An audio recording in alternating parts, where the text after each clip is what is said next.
O Fluminense do Renato passou pela Inter de Milão, fez um jogo assim resiliente, de muito esforço, certamente, e muita dedicação. Mas eu quero saber de vocês, Cristiano Munari, que está ansioso para falar, quanto tem da mão do Renato, da estratégia do Renato, essa classificação do Flu? Tem bastante, né? Primeiro que ele muda o time, muda a forma de jogar. A gente falava aqui na ideia de jogar com 3 zagueiros para marcar a Inter. Ele joga com 3 volantes, ele abre mão de ter o atacante de lado, fica com Arias e Cano na frente. O Fluminense, quando defendia às vezes num 5-5-0, porque tinha os 3 volantes por dentro, o Cano voltava por um lado, o Arias voltava pelo outro. O sacrifício defensivo desse time, assim, foi absurdo. Só que, assim, tem alguma coisa do jogo, gente, que aí é, assim, 2 minutos, o cruzamento, a bola desvia, o goleirão, o Sommer não sai, o Cano faz o gol. Isso facilita a estratégia, né, defensiva. É aquilo que já aconteceu. O Botafogo também. O Fluminense teve mais chances de gol, bem mais chances do que o Botafogo. Mas a estratégia em si é parecida. É um time que se sustenta na defesa, isso é típico, tira os espaços e sustenta contra um time que é muito melhor. Quando a gente fala, às vezes as pessoas não entendem a crítica ao Renato, né? E eu vi ontem, muita gente entrou, viu o Renato. Gente, ninguém discute esse Renato estratégico, ninguém discute o Renato discurso do vestiário, ninguém discute o Renato taticamente fazendo leitura contra o adversário. Não é isso que a gente discute do Renato, gente. Pelo amor de Deus, vamos ser inteligente. O que a gente discute do Renato é o gestor Renato no longo prazo. Como foi o Renato, por exemplo, lá em 16, ninguém discute ele que botou o Kahneman, que trocou a forma de marcar defensivamente do Grêmio, que organizou um pouco o Ramiro. Ninguém discute isso. A discussão é depois. Então não vamos entrar nisso. Ontem o Renato fez uma leitura do jogo, e aí é preciso dizer que entram também os grandes jogadores, né? Os grandes jogadores. O Fluminense tem 2 jogadores, 3 jogadores que estão na linha dos espetaculares, né? Um é o Thiago Silva. O Thiago Silva é o grande comandante daquela defesa, jogador de 40 anos de idade, não sei quantos anos tem o Thiago, mas é veterano. Foi 40. Um jogador que comandou a defesa, estrategicamente falando. O goleiro que fechou a casinha, o Fábio tá com O outro 44 espetacular é o Fábio, né? Que quando a bola foi no lance do Lautaro, lá estava 1-0 ainda, ele fez um milagre embaixo, depois a bola deu na trave no segundo lance. E um jogador que eu não conhecia tanto assim, já tinha visto jogar, mas que está fazendo um campeonato mundial fora da curva, que é o Arias, né? O Arias é absurdo. E eu confesso pra você, eu já tinha visto jogar algumas vezes, gostava e tal, mas o que ele tá jogando esse campeonato é um jogo, ninguém tira a bola dele. Ninguém tira a bola tentou muitas vezes sozinho contra 2, 3. No primeiro tempo, o Fluminense teve um momento no primeiro tempo que não estava conseguindo contra-ataque. Era ele contra 2, 3 para segurar, para cavar falta. O lance do gol, né? O lance do gol ele ganha lá pelo lado direito. Esse é um jogador muito diferente. Dificilmente ele vai terminar a temporada no Fluminense. Ele tá jogando. Vocês acham que ele tá jogando, Munari, tu que acompanha muito mais do que eu? Tu acha que ele tá jogando o que ele jogava ou ele entrou num esquema diferente? Não, O que mudou porque ele. Tô dizendo aqui quem vê o Fluminense superficialmente. Eu não acompanho o Fluminense diariamente. Mas, ele tá fazendo um campeonato. O jogo que ele fez ontem, tecnicamente falando... É que eu acho que ele tá mais protagonista, né? Porque no time do Diniz, campeão da América, tinha o Ganso. Né? Então ele era o cara que tinha que fazer esse campeonato, não. O Renato tirou ele. O Ganso tá sem condição física. Ele tinha o Ganso e ele era um coadjuvante do Ganso. Era um cara muito importante taticamente. Era o jogador, pra mim, o mais importante taticamente do time do Diniz. Mas tinha o Ganso, que era o 10, que era o meia, que a bola ia muito mais. Na seleção da Colômbia, ele chega a jogar algumas vezes num losango, fazendo um terceiro volante. Pra quê? Pro Rames Rodrigues ser o 10. Né? E agora, quando o Ganso perde espaço, o Renato acaba mudando o time jogando com 3 volantes. Entra o Nonato, que a gente conhece que foi formado pelo Inter, que é um volante, né? Um volante de chegada à frente, mas é um volante, não é um meia. Então o Arias passa a ter esse papel maior de armação, de liderança do time, de ser a referência técnica, o cara que recebe a bola. E o papel que ele tá fazendo é muito bom, né? Se a gente fazer uma comparação com o Arrascaeta, por exemplo, que é o melhor meia do futebol brasileiro, o Arrascaeta. Né? Só que o Arrascaeta chegou nesse nível aí, não de hoje. Ele teve dificuldade. Na seleção uruguaia ele tem dificuldade, tanto que ele foi reserva na Copa do Mundo em boa parte da última Copa, com o Bielsa não é 100% titular. Nesse nível de enfrentamento, o Arias deu uma resposta melhor. Jogador fisicamente forte. Assim, ontem merecia o gol, né? Tem um chute de fora da área que ele faz, um único bom momento do Sommer no jogo, né? A defesa do Sommer. O jogo é para a história do Fluminense. Eu brinquei no início que ficou minimizado porque o que o Al Hilal fez foi maior, né? É um time da Ásia ganhando do Manchester City. Mas a vitória do Fluminense ela é gigante. O elenco do Fluminense ele não é comparável a Botafogo, a Palmeiras, a Flamengo. Ele entrou como patinho feio nesse Mundial. Né? E pra mim a Inter, eu vejo muita gente tentando minimizar a Inter.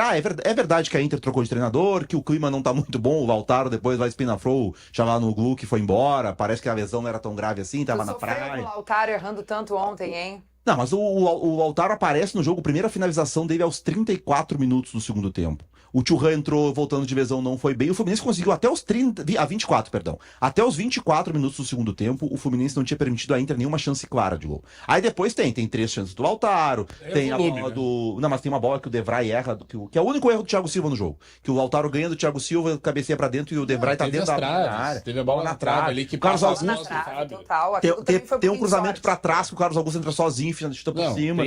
Tem a bola do Di Marco, já tá 2-0, mas tem uma bola no travessão. Tem a sorte também. Essa bola sorte mas eu quero dizer pra vocês uma coisa. Ninguém aqui desta bancada, entendedora de futebol, acreditou no Fluminense, Não. Não?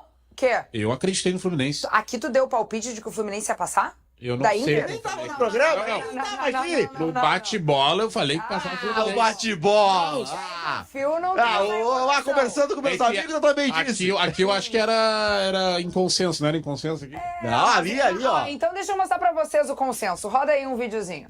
Eu acho que passa a Inter. A Inter com goleada. Cara, eu Vocês sou olhando. dos brasileiros. Eu acho que pode dar uma zebra e o Fluminense passa. Eu acho que a Inter passa. Mas ninguém vai comigo, eu sei. Acho que o City passa Sim, fácil. sim. Passa brincando. O Vini estava nesse programa, se manifestou nessa hora, veio junto comigo? Não veio. De repente eu só observei. Volta ali. Eu quero foi ver goleada como é que foi ainda. a minha. Eu a gostei minha- quando tu A entende. tua participação... minha participação total, quero ver como é que foi. Eu acho que eu. Nós erramos tudo. total foi, não quero nem assunto contigo, Kelly. Foi tipo assim, a Inter passa. Não, ontem eu errei todos, mas eu quero saber de um modo geral como é que foi. Ah, é que ali é só o recorte Eu sei, não, mas é que eu vou Fluminense. lembrar. Eu acho que até ontem eu vinha bem. Vinha bem. Então, tu botou o Palmeiras, Palmeiras eu botei. acertou, tu falou Botei o do Chelsea. Chelsea, Botei. Bayern, PSG. o Bayern Eu acho que eu botei. Eu não sei se eu Não, acho que ele botou o Flamengo. Não, a gente botou Bayern, Não, também. agora eu não sei. O Schenk tá me dizendo que Eu botou acho o Bayern. Não, a acho até que eu botei o surpresa, Bayern. a surpresa, as surpresas foram ontem. Os de Mas as surpresas foram ontem, porque Botafogo e Palmeiras, eu acho que ali não tinha favorito. Ali era 50-50. No resto, o Chelsea era favorito, o PSG era muito favorito e o Bayern era favorito. Até agora, os 4 primeiros confrontos, eles deram a lógica. Sim. Ontem os 2 fugiram. Mas isso faz parte. Lembrar, por exemplo, Marrocos. Marrocos foi semifinalista da Copa do Mundo. Eliminou a Espanha. A Espanha que tinha o Rodri, o Gavi, o Pedro, o Nick Williams, o time campeão da Euro, que hoje muita gente considera o melhor do mundo. Que tinha o Luiz Henrique de treinador. Aí o Luiz Henrique sai, vai pro PSG, hoje monta o melhor time do mundo. Marrocos não era uma das 4 melhores seleções do mundo. Tanto que Marrocos... Uma olhada, Marrocos depois disputou a Copa Africana de Nações e caiu nas oitavas de final para a África do Sul.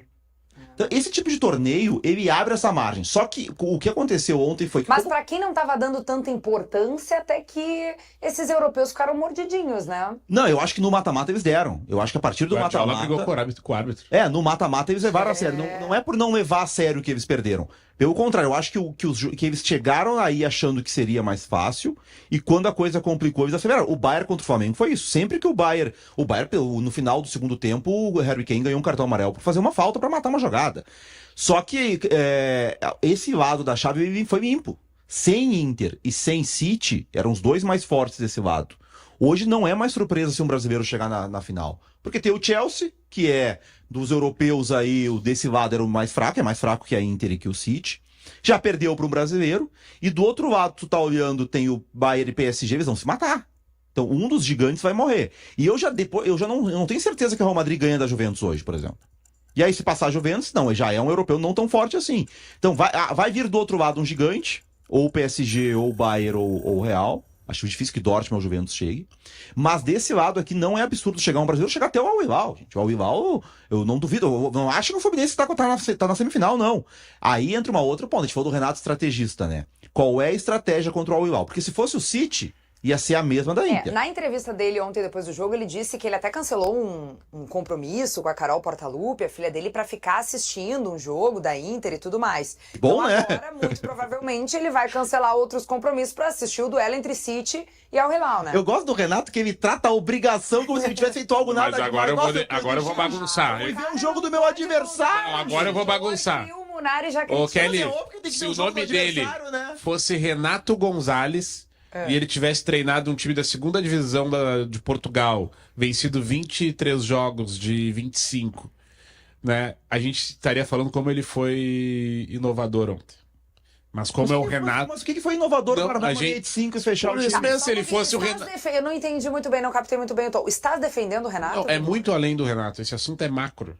Estou falando também que, assim como em qualquer lugar do mundo, também temos treinadores muito bons no Brasil. Entendi. Entendeu? Mas se fosse o Renato Gonzalez, da segunda divisão de Portugal, que venceu 23 jogos de 25 lá no Parmoro, entendeu? Ia estar todo mundo exaltando aqui como ele foi inovador contra a Inter de Milão. Mas ainda vão relativizar, dizendo que é Tá, motivação. e o que nós diríamos do Renato Gonçalves da segunda divisão de Portugal se ele jogasse o brasileiro do ano passado com o Grêmio e terminasse 2 pontos acima da zona de rebaixamento? Acho que ficou claro que o problema é o Grêmio, né?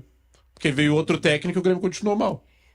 Tá, Mas- deixa eu dizer uma coisa antes da gente seguir adiante aqui no nosso roteiro, porque estávamos abrindo, né, o Segue o Fio com a trend do momento, e as redes sociais tiveram muita repercussão na base da corneta, né? Vamos lá, Vini Moura, como é que chegou pra ti imagens como essa, geradas por inteligência artificial de Renato Portaluppi com os gêmeos, eu o acho- Inter e a Inter de Milão? Eu acho que faz parte, né? O pessoal do outro lado lá tá. Parece que foi o Grêmio que ganhou.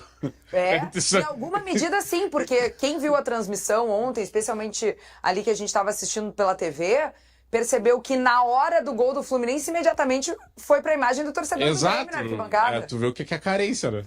Tu vê o que é a carência. Mas lembrando que o Renato saiu do Grêmio justamente pra não ganhar mais Grenal. Poxa vida, olha aí, ó. O Vini tem seu direito de resposta também, tá, gurizada? Olha aí, ó, mais um meme das redes sociais. Sandro Sotile, o perfil que também faz muita galhofa, né? O maior pesadelo dos torcedores do Inter, independente de qual país, e a foto do Renato Portaluppi. Vini Moura, vai ter que ter uma cornetinha aí, porque Renato remete ao Grêmio, né? O ídolo Não, tricolor. mas isso aí eu não vou aceitar. A vitória foi Não? do Fluminense. É que aí a gente tá de. Assim, não, eu vou falar de coração. Vai. Aí o gremista tá de coitado. Se ficar postando corneta, o Renato ganhou, o Colorado, pelo amor de Deus, né, gente? Mas vai ter, Vini, tu sabe que vai ter. Mas tudo bem, quer ficar de coitado, fica. A vitória foi do Fluminense. O Renato, Mas eu acho que o o torcedor do Renato é Grêmio torce tão pro grande. Renato. O Renato é tão grande Eu acho que o no torcedor contexto torce muito. que causa discussão, inclusive, entre gremistas. Flauta entre gremistas. Total. Pra te ter uma ideia do tamanho do Renato. Eu não entro muito nessa.